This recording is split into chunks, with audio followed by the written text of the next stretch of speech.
think that's enough. That's enough. Ken, what's up, my friend? How are you? Hey, it worked. I don't have to reload. I am here. You cannot get rid of me. Stop trying to. So now I know that every you time. know I can still do this, right?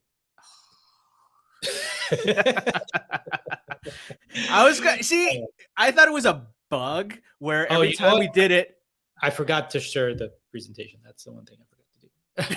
So keep going. Keep vamping. All right, I will kill some. So every time we do this, I always have to magically reload my page because my camera is mysteriously off, but yet somehow it works this time. Ken, are you saying something? We can't hear you. It's a bug, not a feature. Yeah, I see. No, it's a feature, not a bug. I don't know. Well, welcome back, everybody, to the Created Economy. This is our weekly interview series where Ken and I, sometimes Ken, will be interviewing voices and players from the creator economy at large. And we'll be discussing lots of topics that impact the way that creators do their business. So I'm going to try to use the deck this time because I always forget to do so. But we do go live on Wednesdays at 2 p.m. Pacific time. So feel free to tune in. If you want more information, feel free to head over to created.show. It's the official show page. It is also where we keep a listing of all of our upcoming episodes, et cetera, like that. You can also ask questions for our guests and things like that. Suggest ideas for future topics. If you want the long form content, by all means, head over to createdeconomy.com. It's our full site where we have show notes and other information available. You can also sign up there for like kind of our mailing list. So you'll get some like email notifications and stuff like that. By the way, we do stream live on Facebook, YouTube, Twitch, and Twitter Spaces. I know right now. LinkedIn as well? We don't do LinkedIn largely because it is too big of a pain in the butt to configure streaming to LinkedIn currently. Oh, right. So yeah, we're not doing that anymore. But hopefully someday they will approve us and then we will start doing that again. In other news, now I can bring the deck back in. Let's get this back in here. This is why we need scenes. We're going to have scenes soon, so I don't have to do all that switching. But welcome back, Ken. This is episode 20. Can you believe it? Holy crap. We've been here quite a while already. It's 5 months of this show. It's been 5 months. Yeah, I do want to, in case you don't know, by the way, we've expanded the arsenal of content that we do offer. So we are live 3 times a week. Created Hours, which is our official office hours for the creator economy, is on Tuesdays at 10 a.m. Pacific time, in case you missed it yesterday. Obviously, this show. And then on Fridays, we have Created Briefs, which is our news show where we bring you all the latest news and a little bit of analysis so you can find out what's going on. Give us a follow if you don't mind. We are Created Economy everywhere. We are mostly invested, I think, in growing our YouTube channel, but by all means, we certainly post a lot, or Ken especially posts on Flipboard and also on our Twitter account often. So feel free to tune into one of those locations. We all are also doing our coin drop this week, as per usual. So every week we do give away AMA coin, is the official coin of the show. It will be unlocking perks before you know it. So I highly encourage you to claim some, but you can also buy some if you'd like. So head over to bit.ly/AMA-drop-7, or if you're watching, you can scan that QR code. It will be live, I believe, until Friday after our news show ends. So without one last thing, I always forget this one. We do have a Slack. The community is growing. I think we're almost at 30 members now. So feel free to head over to our bit.ly/created-slack. It is a great community of builders, some creators, and even a couple of investors. So great chance to sort of keep this conversation alive and talk to us in between the episodes. But also, lots of our folks suggest topics and themes, and I would say also sometimes news articles that get covered in the posts in the show. So feel free to head over there. So without further ado, let's dive right into it. Our friend Joe is here. Joe, you're gonna have to tell us how to say your last name because we've tried for about 2 months now to pronounce it, and we've basically probably butchered it. I would argue every time we've ever said it. All right, give it your best shot. How do you think it goes? Greg, you go. Hyrkin? No. Hyrkin. There you go. You got it, Ken. First try. Good for you. He heard me. This is why Ken gets put on mute all the time. I used to get a lot of Hyrkin, and people would like transpose the Y and the R. but yeah, it's Hyrkin. It's one of those bizarre names it's completely made up. We are literally the only Hyrkins in America. My grandfather came over from the Ukraine, or we're not totally sure, and ended up with his siblings got the name King as they came through Ellis Island, and he got the name Kuyken. He didn't like it, so he changed it to Hyrkin, and for good measure, he changed his first name and middle initial as well, and became S.I. Hyrkin. And he went on to have 3 daughters and my father, and I'm an only child, and so that's it. We're the only ones. Wow. Wow. That's crazy. Yeah, totally made up name. It's Aren't kind all of names like, just kind of made up anyways? Sure, but some I guess are more creative than others. I don't know. yeah. You know, there's various stories of this too. Like my family's name is Narain, as we have it. My uncle's name, however, is Narain, Narine. My brother went in the Air Force, and somehow they added an E at the end, so he's Narain with an E. So yeah, like lots of variations there. It gets very complicated with family trees and trying to find your ancestors. It does. Yeah. One of these days, I still haven't done a full family tree history, but I should at some point. Yeah. Well, Joe, before we dive in, please just give us a little bit about you, and also, about Issuu. Just real quick, let the audience know and everyone else out there know. Sure. So this show isn't just about the origins of my name, I guess, and we're going to cover some other stuff. Got it. All right. I'll have to stick around for that. So I'm Joe Hyrkin. I'm the CEO of Issuu. We're this massive digital publishing platform. We enable marketers, businesses, content creators to take content marketing materials, magazines, publications, brochures, catalogs, restaurant menus, anything that is designed and created to be shared with an audience digitally. We enable that to be made available to share across any channel. So we provide a whole set of tools so that you can take your created content, only create it once, upload it to Issuu, and then we help you make it available to all the different channels where you want that content to be consumed, as opposed to having to natively create for every particular channel where you want your content to appear. So in that regards, I mean, we were talking about this in the pre-show backstage. Like, so prior to me joining Flipboard and my reporting career, I actually worked for a company called Orange Silicon Valley. Great company, based in San Francisco, and we used Issuu, and that was the first time I came across your company. And it was a great product for us to use. So we're very much like a research arm of Orange. Yeah. And so we had all these reports that we produced that we would release to the public. But of course, instead of having just a hardcover, we needed a digital copy as well. There was no real easy to use format that we could use, right? Yeah. And it was very flat. But it's very interactive, which was great, right? You can flip through it and everything like that. What has changed between that time, let's say in the late 2010s, to now, to kind of really tap? And what is the intent to tap into the creator market? Yeah. So Issuu started out really as this platform and set of services to enable folks to sort of transform the world of print, both in terms of creation and consumption, into a digital experience. And we mean that very broadly. So it's about taking reports, as you mentioned, or catalogs, or whatever it happens to be, and turn it into a format that it can be consumed digitally and shared anywhere. So you can take that content and add links and video and really make it very interactive. It can be embedded on your own site, shared across any social media platforms. We've started to do a lot more particularly over the last few years. We now enable you to take that one piece of content, so that one report that you're talking about, and you can turn it into a visual story that can be shared on Snap or Instagram. You can turn it into an HTML5 AMP optimized article that can be shared anywhere from Apple News to any mobile optimized platform where you want it to be consumed.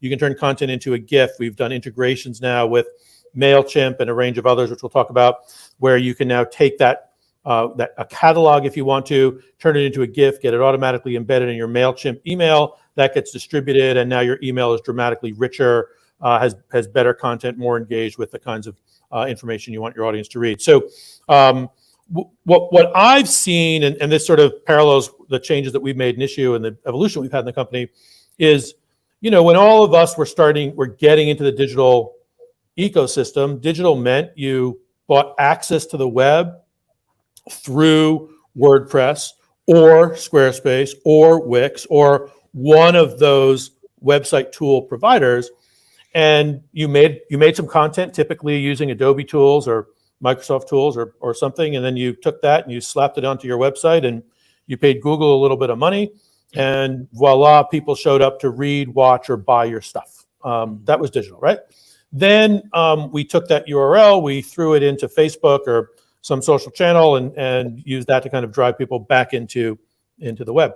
But what's happened over the last few years is that the web is now just one of dozens of channels, and most of those channels, interestingly, are demanding that you create natively for each one, and it's virtually impossible. There is no business in the world, whether you're the biggest company, if you're Shell or big catalog companies or Walmart, no one has the resources to create for every single channel. The exciting thing is businesses, again, big or small, have access to a much larger audience than they've ever had before, but no one has the resources to create. So what we've done is said, look, create once, create your brand approved, high quality assets, and then we'll give you the tools to transform it into the range of assets that you need for it to be consumed wherever you want. So it's sort of the best of both worlds. The creator, the marketer, the business, the publisher continues to control their content. They're able to transform into the right assets and then make it available wherever they want, rather than have to start natively for each particular platform. Yeah, and Joe, I have a follow-up question, I guess, here, because I actually had added this just before you'd actually mentioned this. So, some of the best practices suggested often in the content marketing realm is sort of to make content appropriate to sort of the channel that you're delivering it through. Yeah. And sometimes that's a formatting challenge, right? Move it from landscape to portrait or whatever it may be. Yeah. Other times it's sort of more of a cultural sort of messaging challenge, right? Where the way we talk over on Instagram may be different than the way we talk on TikTok than the way we talk. Or LinkedIn. LinkedIn is a great example, right? Where you have a particular way you're positioning yourself there, and then TikTok potentially is much more informal, or Snap is more informal, or whatever. I'm just curious how does Issuu sort of broach or sort of bridge some of those challenges for folks, or has it proven, is that advice overrated, right? Is it just you actually can get pretty far without doing it? Yeah, I think the advice is overrated because I think it's provided out of context. I think the people who provide that advice don't understand or don't appreciate the effort it takes to create natively for each one of those platforms. And so what happens is then businesses are limited by the time constraints, and they only focus on Pinterest or Instagram or just a couple. They don't actually reach the audience that's available to them. I do think, however, yeah, sure. I mean, I think you want to tailor to a particular audience, but often if you have a set of content, you've got brand approved, high quality content, you have a message you want to be communicating.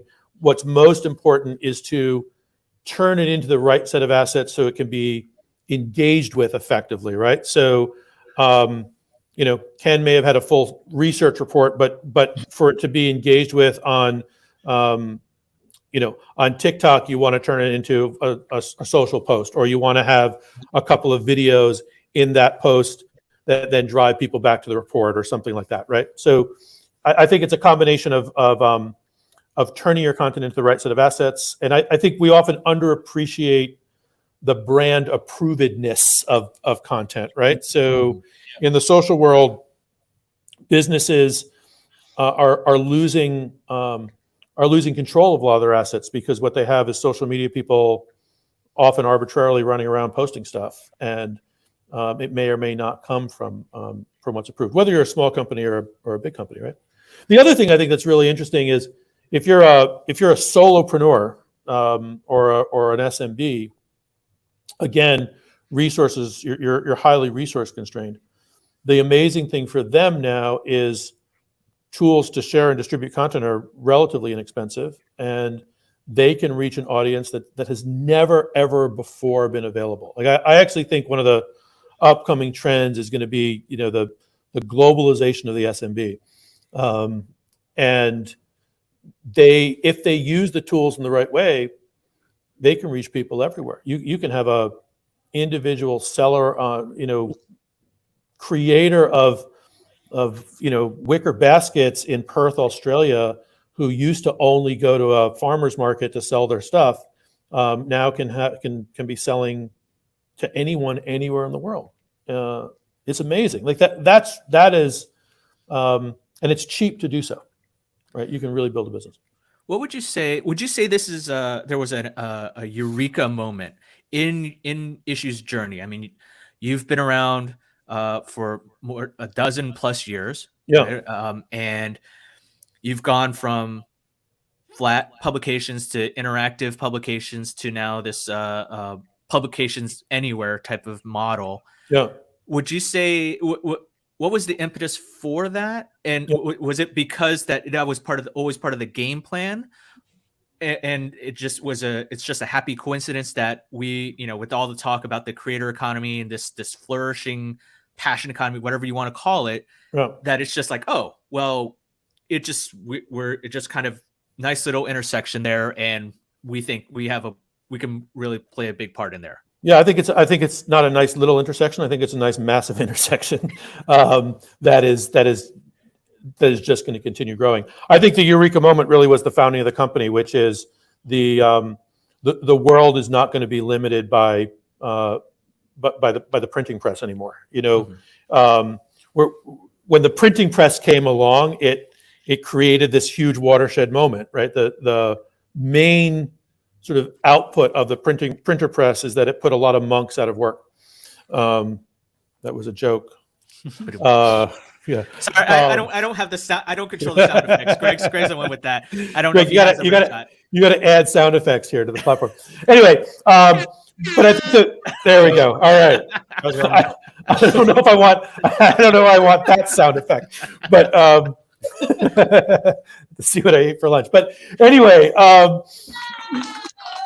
there we go. All right. So the eureka moment is like Issuu started before the iPad, right? So the focus is there is going to be a massive economy and a massive demand around digital creation and consumption, and we're going to go be the platform to provide those tools. And what we've done over the years is really focused on massive scale. We have a million customers, 1 million marketers, 1 million creators every year who are uploading content, publishing it, and distributing it through all these different formats to all these different channels.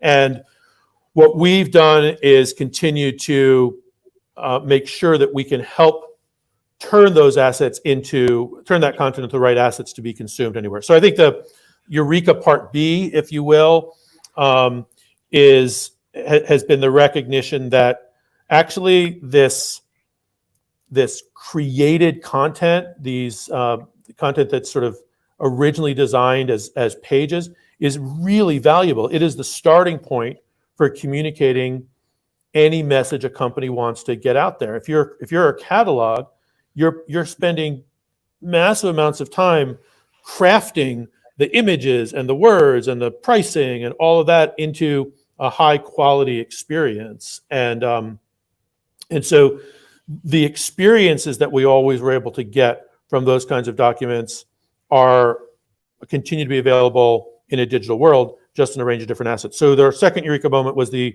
recognition that we could actually really transform them into a whole range of assets. And I like to call that kind of moment the development of what we call the story cloud, right? Which is the tools that a business or a creator uses to be able to create, transform, and then tell their story and have it consumed digitally wherever anyone wants. So those tools are everything from storage to Adobe and Canva to the MarTech stack that you're running content through to the canvases where content's being consumed to Issuu sort of being right in the middle of that, where you pull content from wherever it's been created or stored, transform it, and then distribute it out. Yeah, but real quick, if you are listening in Twitter and you do want to join us live, feel free, or actually anywhere, feel free to come on over to created.show/live. You can join us in the studio. You can get on stage, ask your question. We certainly welcome it. Go ahead, Ken. Yeah, so I think this follows up to. I want to ask this question here, based on something that you said, Joe. But it's going to follow up to a question that Greg had here. Is a lot of the when we talk about the creator space, right? And the people on this show, what we talk about is largely to independent creators and those that are trying to create businesses. Greg, what was that term? Joe Pulaski's content entrepreneur, right? Contrepreneur. Yeah, there you go. Contrepreneur. Because we can't say two words. We'll condense it as much as we can, but we just call it con-ent, right? Creatorpreneur. How about creatorpreneur? Creatorpreneur. We'll pass it by Joe because we don't we don't bastardize his term. but the point is that these are not necessarily big scale businesses, right? I mean, we've heard about Amazon and all these big tech or big companies, enterprise companies that are hiring creators within their own companies, right? Yeah. But you are catering towards the SMBs. Yeah. You're catering towards like SMBs and up. Yeah. Do you see a home for individual creators, these content entrepreneurs, however you want to call it, on Issuu, and how would you appeal to them?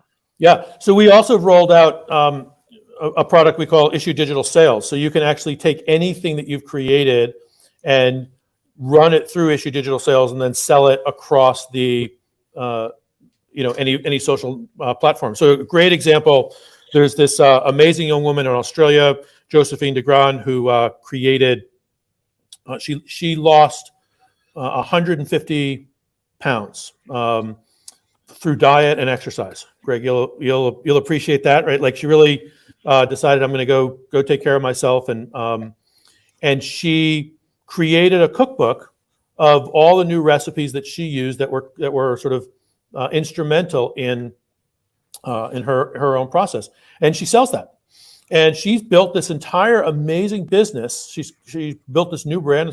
She calls herself No Longer Fat Josie, and she has uploaded that cookbook to Issuu. She sells it for $9.99 Australian, and she sells it not only in Issuu but Issuu Digital Sales. We give you the link so that you can put that and sell it on Twitter or Instagram or anywhere you want. So we see thousands of these solo creators leveraging the Issuu platform.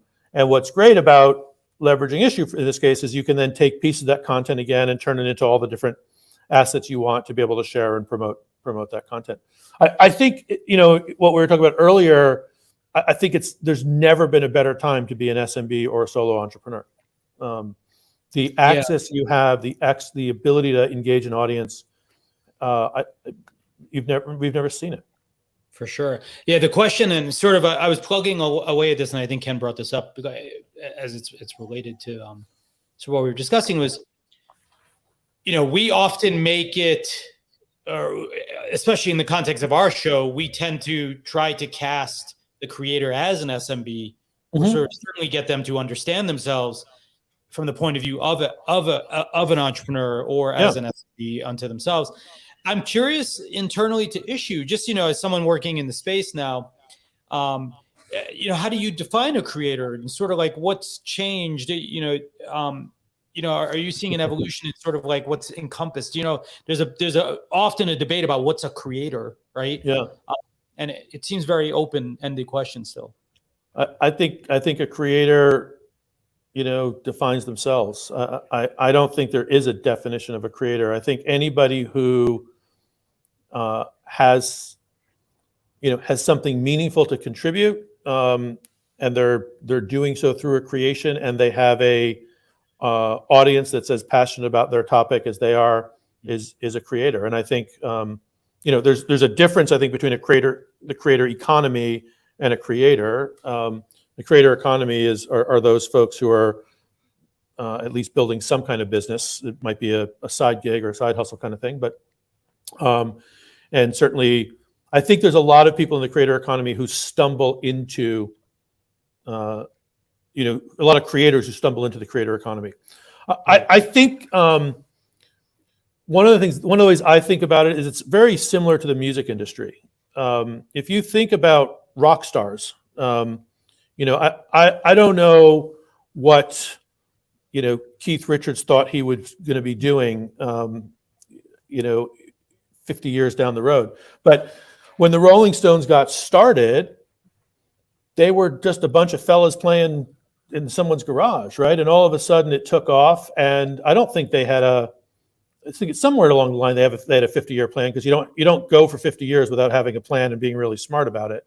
But I think they kind of stumbled into this. And I remember I once met Bono, and he was an investor in a company I was part of, and he met with us. And at the end of it, as he was leaving, everyone in the company thought, "Oh wow, he's so smart." And we underestimated. I'm like, of course he's really smart. The guy and the band have been at the top of their game for 35, 40 years. And I think that's what we're seeing here in the creator economy. It's people who are really good and have a real connection with a particular audience, and they're able to monetize that interest and that passion because people relate to them. I'm not sure it's all that different than, consumer goods companies are huge, but most of them, the biggest ice cream brands in the world started off by someone making popsicles and selling it on the beach in so many instances, right? So I think that's what we're going to see with the creator economy. I think we're going to see in 10, 20, 30, 40 years, you're going to see these massive new brands that no one had heard of prior to today that started in this way, right? By the way, made a greeting card and all of a sudden. I do appreciate that distinction, because I think maybe we make the mistake here too, but I do think it is often true that everyone gloms everyone who's a creator into the creator economy. But I think it's the intentionality of wanting to sort of monetize it that actually switches you up into that next tier of it. Yeah, or the awareness that it's possible. And I guess the big difference is, again, I think it's similar to music. Like, what happens? You go from your garage to your high school auditorium to, coffee shops, and you start to get access to an audience and a way of having your content shown. It's the same here. Like, you make a video or you make a scarf, or and all of a sudden you sell your scarf on Etsy and people like it, and you realize, oh, I'm going to go make 10 more scarves. And all of a sudden there's this combination of both interest and inclination, but access and availability. Mm-hmm. The tools that are available now, even just in the last couple of years, Shopify makes this really easy. Stripe makes it super easy. So the tools of the creator economy, maybe it's like the tools of the creator economy are catching up. There's always been creators. Now there's the tools for them to. Yeah, actually, if you don't mind, I'll throw this question in that I had earlier, because you guys Issuu have largely been focused on B2B, right? Category. Yeah, right? we're a dual-sided marketplace in a lot of ways. So we provide tools and services for the creators, marketers, publishers, but we also there's 100 million uniques who consume Issuu content a month. Half of that's actually on Issuu, and half of that is in stream wherever that content is being shared or distributed to, wherever it's being consumed. So we very much, we are focused around providing the tools so that these creators can get their content engaged with and consumed to build an audience. And we also have an audience for them, though it's not our, we don't run the business through that. We run the business through making sure that people have tools, because we're not aggregating other people's content. We're giving them the tools to make sure they can reach their audience wherever it is. That's good to know, and that makes a lot of sense. In some ways, I guess kind of like Flipboard to some degree, right? But my question, I guess, was related to sort of this idea of there's folks who sort of elevate into the creator economy, right? Or what's that word? Telegraph, right? Teleport. Teleport. William Shatner's on everyone's mind these days, right? But since I know the bulk of your business is like the B2B side, though, providing exclusive services, right? Yeah. Are there lessons or like that you've thought about or learned that you think creators who maybe aren't thinking about like Issuu today as a tool that they should be using, right? Yeah. Who are in that consumerized realm that should be imagining, or like the people who do this well do well in general. Hey, why aren't you guys doing this? Yeah. I think there's a lot of lessons. I mean, first of all, we cater primarily either to SMBs or groups within larger organizations, and an SMB can be an individual. And so we're a self-service platform. That's really the thing that distinguishes us in this world. So we're leveraged by businesses, and businesses again can be an individual up to something much larger.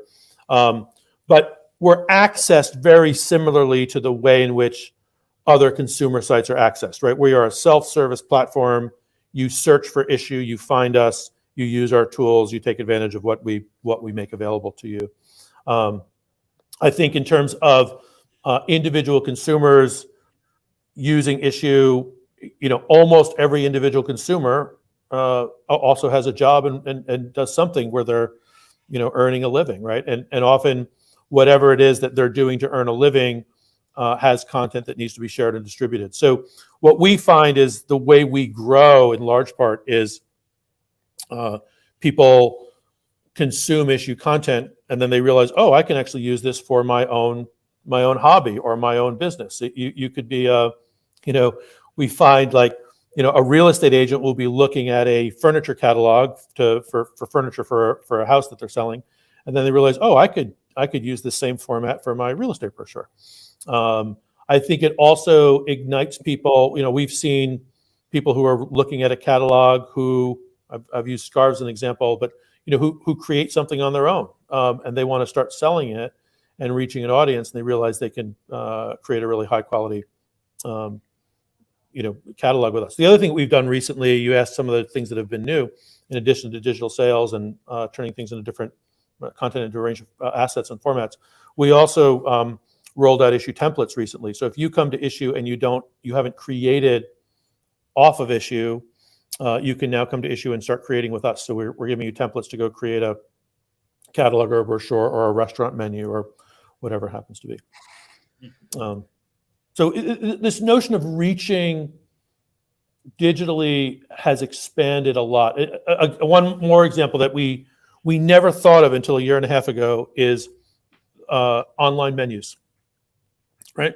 So every time you go into a restaurant now, you take there's a QR code, you put your phone over the code.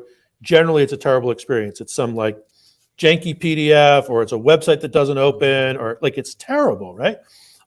It's never been more important. It is the core way in which restaurants stay in business and monetize these days. And it all of a sudden evolved in the last year and a half because of the pandemic. That's not going away. That's going to continue manifesting. So we're finding, restaurants now are starting to use Issuu to get their content available. Conferences, we'll start to do in person. I went to Code a couple weeks ago, my first conference in a year and a half.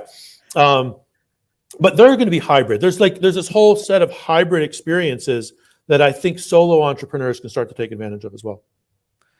So let's talk about the business side of here. And one question I had here is, you see a lot of these the more appealing type of content is going to be live streaming, podcasting, people on Instagram, TikTok, Snap, and everything like that.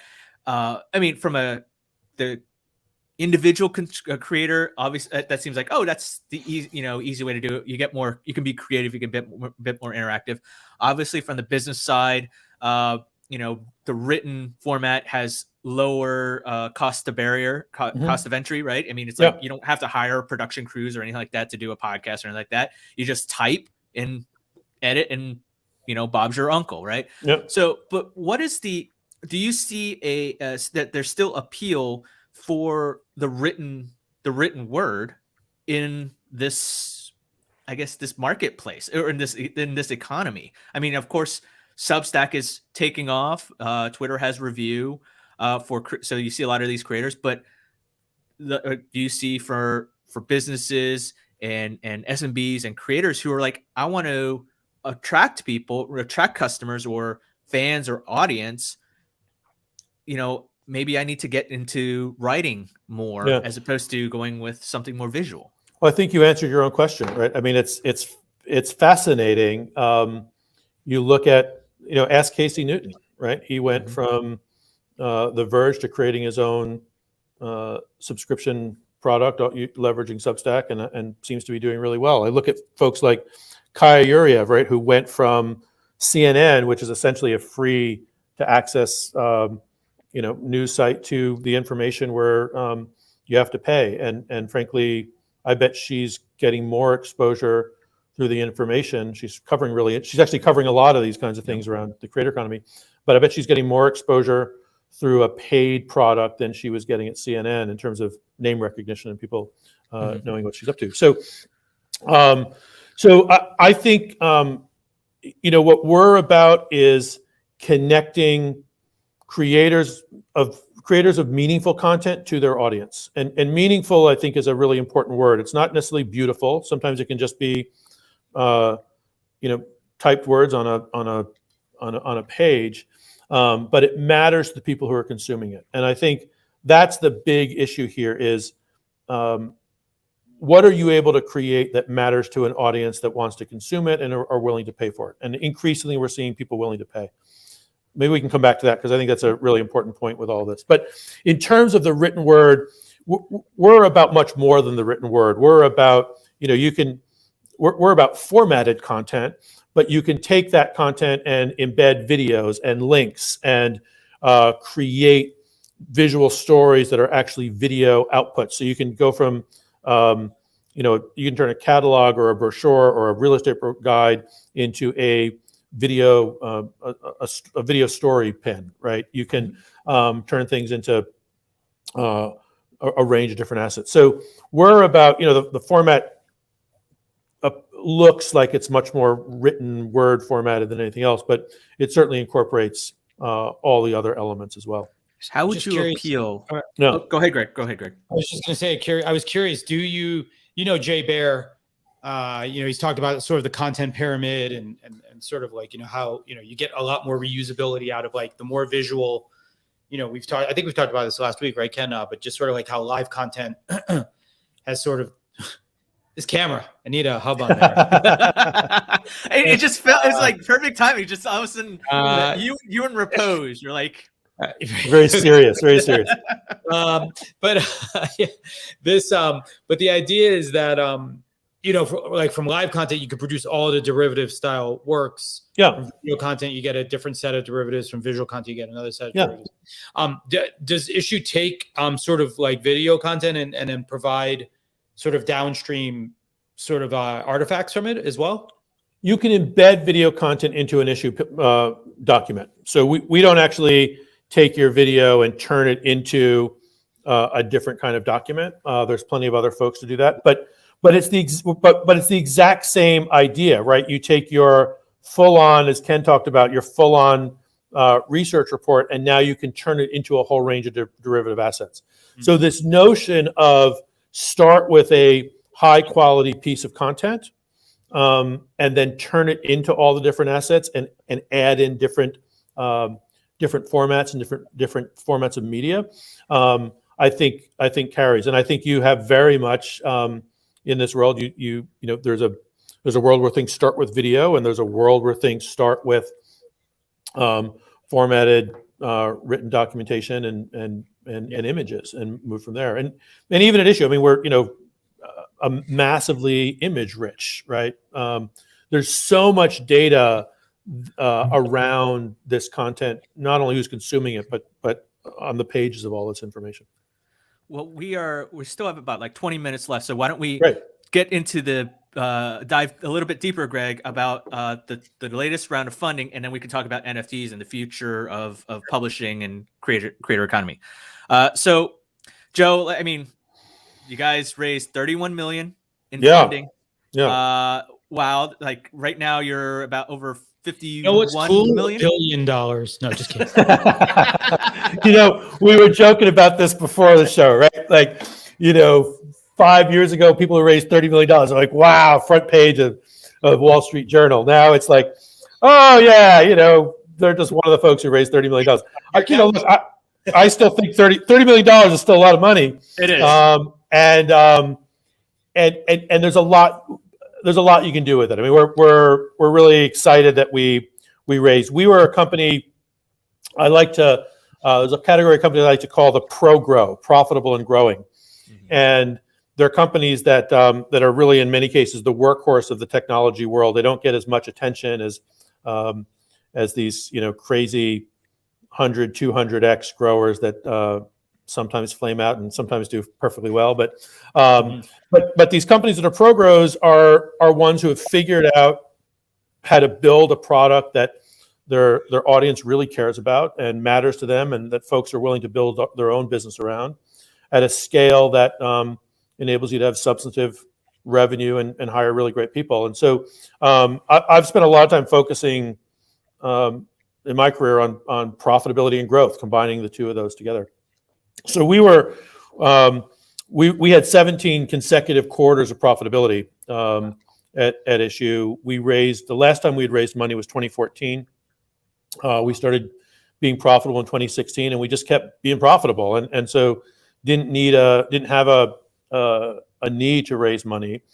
But what we've seen in the last year is, with this huge growth in the creator economy and this huge growth in businesses understanding the necessity to transform, share, and distribute their assets, that we had an opportunity to grow much faster. So we went and raised additional funding, and we're going to use that to for product innovation and real growth and awareness. And the amazing thing about the creator economy and the content creation and distribution economy is it's evergreen. I mean, there are tens and tens and tens, hundreds of millions of businesses.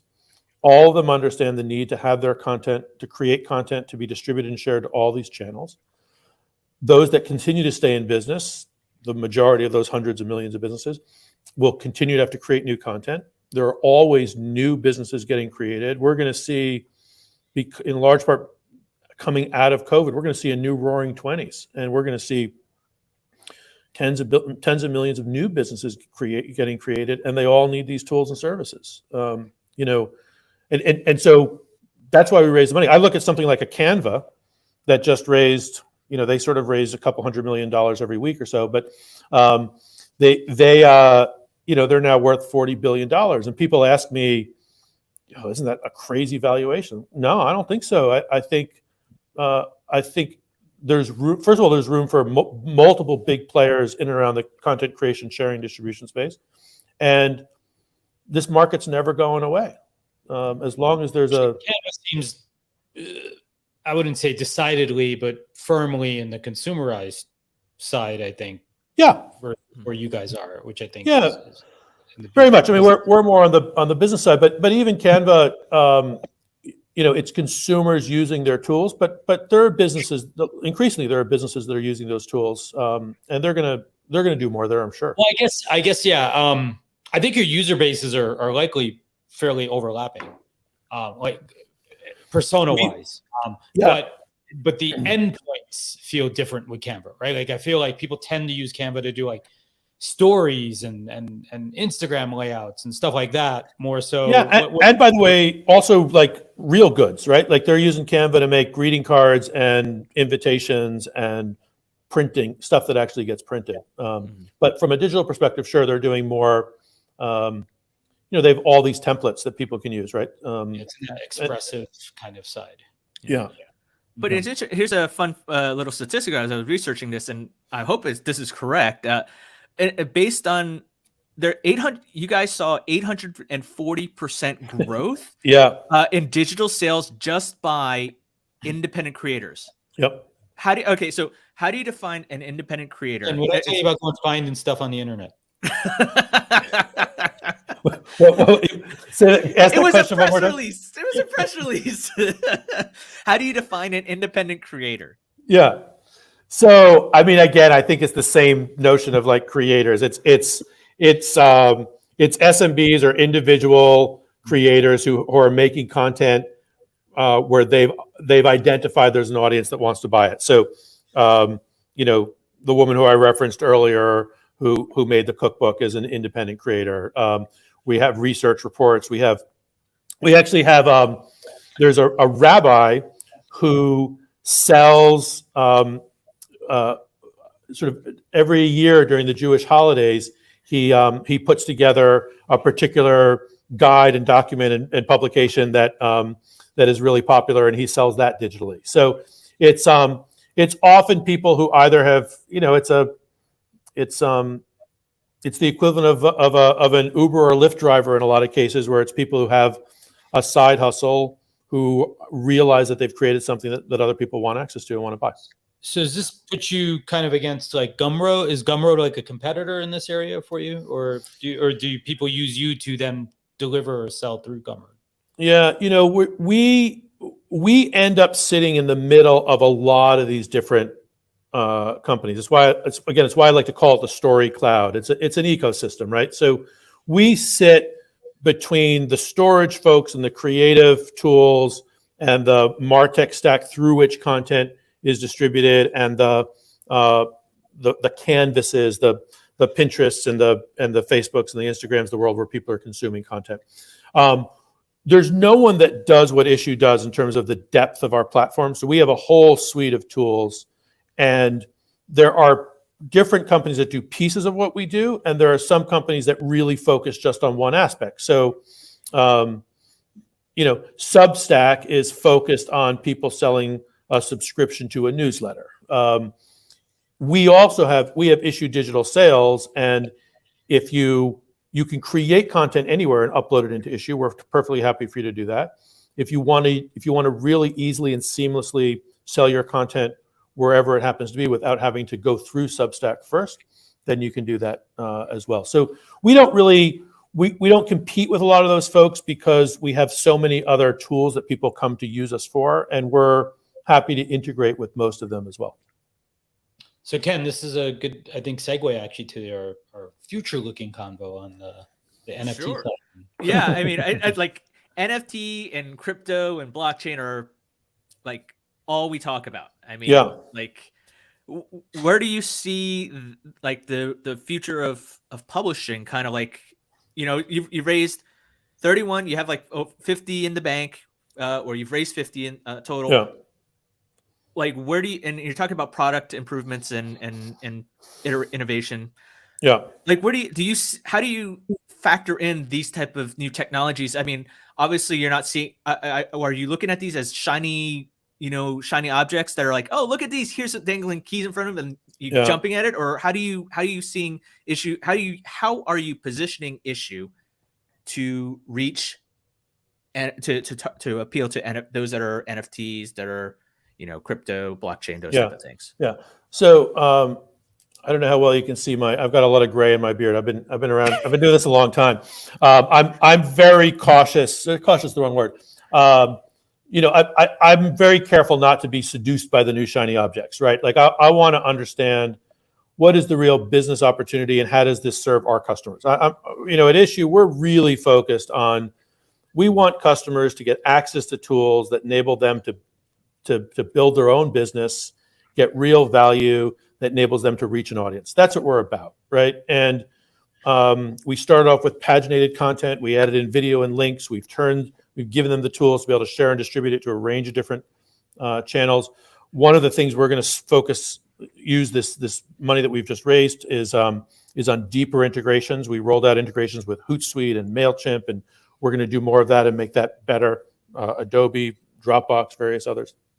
You know, when I look at the NFT world, there's some really interesting opportunities, I think there, and I'm exploring it and kind of better learning about it. And but it's our business is dictated by like what's useful for our customers. If our customers see NFT as yet one more channel, if you will, to for them to be able to monetize and reach an audience and provide delight to their audience, we'll look at what that looks like. But I don't want to jump into the NFT world just because it's a new shiny object, right? It's it can be, if done, if you sort of jump at everyone.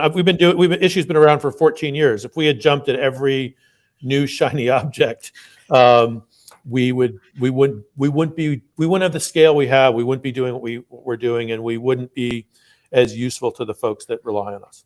Wait, you mean you don't have like ephemeral stories available on Issue right now? So in fact, we have Issue stories, and they are panel optimized, mobile optimized stories.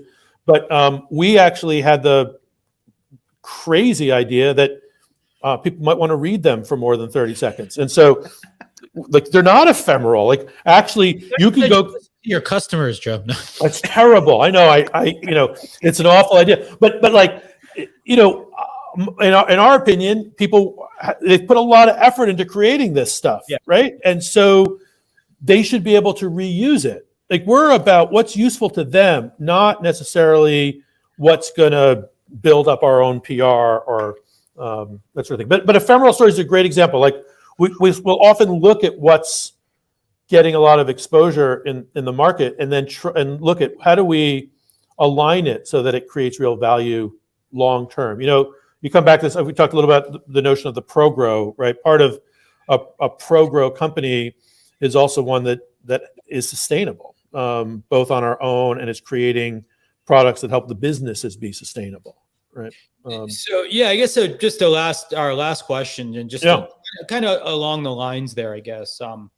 I'm kind of curious. Well, we ask a couple of, we tend to ask a couple of questions of all of our guests, and I'll ask them here. Is just do you have any advice for other people building tools in the space, like things that they should think about or consider, maybe that they haven't thought about? Maybe you've obviously got a tremendous amount of experience and exposure to a world that honestly I think a lot of people building in the quote unquote creator economy don't have access or aren't really, they're not deriving their insights from there, right? Yeah. Any advice for builders? And then I think just any last closing advice for creators as well. And by the way, you'd mentioned this point earlier, and I wanted to last back to, so I'll give you a chance to sort of to close the loop on this as well. What you're describing Issue does feels to me like where most creators are evolving to, right?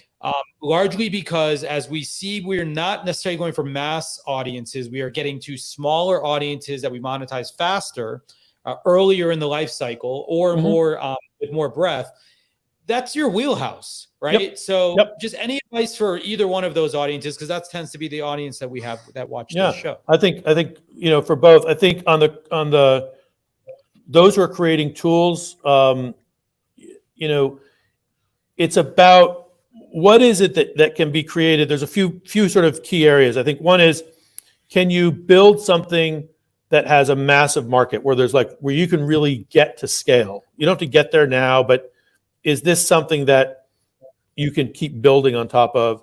I think too many people underestimate the importance of pricing and monetization.